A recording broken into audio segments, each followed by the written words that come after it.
Before I start, if you love real, raw stories about love, heartbreak, and betrayal, make sure to hit that subscribe button and share your thoughts in the comments. I want to know what you think about this one. He seemed perfect. At least that's what everyone thought. Charming, considerate, thoughtful, my husband Alex was the kind of man people envied. I believed it too.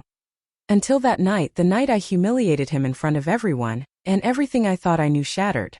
It started like any other evening. We were at a friend's wedding, laughter and music filling the hall. I had been slightly annoyed with him earlier. He had forgotten to confirm the seating arrangements, and I had scolded him quietly at the table, but I brushed it off. Then, a comment from someone at the table triggered me. A joking remark about keeping secrets somehow set me off, and before I knew it, I had made a sarcastic comment in front of everyone about him being too perfect to be trusted. The laughter that followed was deafening in my ears, but it wasn't playful, it was pointed. I saw his eyes, the way they dropped to the floor, the tight line of his jaw. And that's when I realized I had gone too far. He didn't laugh. He didn't smile. He just looked at me like he didn't recognize me. After that night, things changed. I began noticing subtle, strange behaviors. He started taking calls in private, smiling at messages he quickly hid whenever I walked into the room. Sometimes, I'd catch him staring at his phone, his expression unreadable. I tried to rationalize it. Stress at work, minor worries, but the feeling of unease gnawed at me. I found myself questioning everything. Had I really known him at all? I scoured my memory, replaying little moments. His gentle morning greetings, the dinners he insisted on making, the way he always remembered the smallest details about me. Was it all a facade? My mind twisted with doubt, and yet part of me resisted believing that the man I loved could betray me. The first real sign came one rainy evening. He claimed he had a late meeting and would be home around 10. I went to bed early, but sleep eluded me. Around midnight, I noticed his phone buzzing repeatedly on the counter. Hesitant, I picked it up and saw a message that froze my blood. Can't wait to see you tomorrow. Miss you. The name was unfamiliar, but the tone left no room for ambiguity. I confronted him the next day, my voice trembling with a mixture of rage and heartbreak. Alex, who is this? He looked at me calm, almost too calm. It's nothing. Just someone from work. I didn't want you to worry. But the unease didn't leave me. I started noticing patterns. Little lies, vague excuses, secretive texts. My heart ached with the realization that I had been blinded by trust and love, ignoring the tiny signs because I didn't want to believe the truth. The breaking point came 2 weeks later. I had gone out to pick up a gift for a friend's birthday, and when I returned, the house was quiet. I found him in the living room, his phone open, messages back and forth with someone I didn't recognize.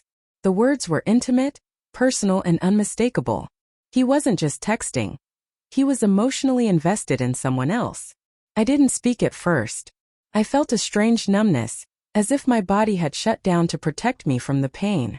Then came the flood of memories, the times he seemed too busy to come home, the nights he laughed softly at his phone, the small gestures I had mistaken for thoughtfulness.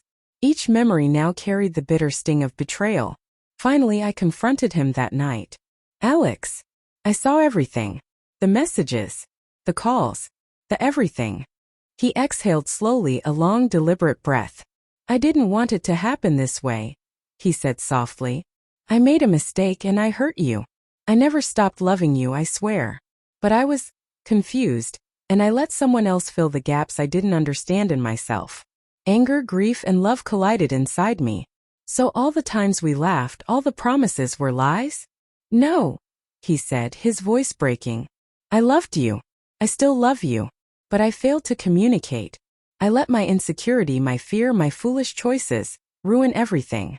I felt like I was drowning, caught between wanting to forgive and knowing I could never fully trust him again.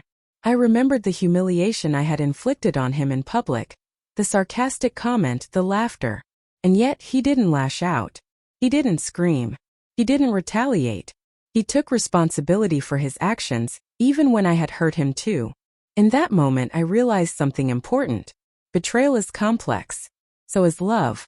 We are flawed human beings, capable of hurting those we care about, often in ways that are unintended or misunderstood. But the choice to own our mistakes, that is where real character shows.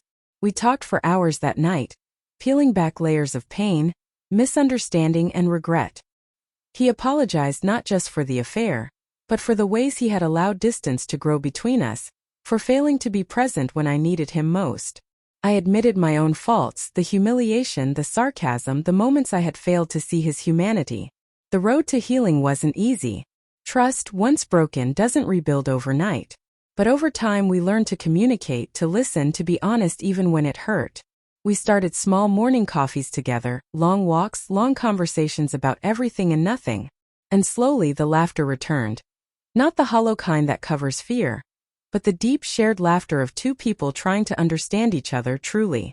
I'll never forget the lesson I learned that night in front of everyone. That love is fragile, trust is precious, and humility, both giving and receiving, is essential. And I learned that people, even those we love, are never perfect. But sometimes the way someone responds after being hurt, after failing, after being exposed, it can be more telling than perfection ever was. If you've ever humiliated someone you loved, or been betrayed by someone you trusted, I want to hear from you. How did you cope? How did you rebuild? Or did you walk away? Share your story in the comments. I read every single one. And don't forget to subscribe for more real, unfiltered stories about love, heartbreak, and the messy, complicated beauty of human relationships. Sometimes the shock of betrayal is also the beginning of understanding about others, about yourself, and about what love truly demands.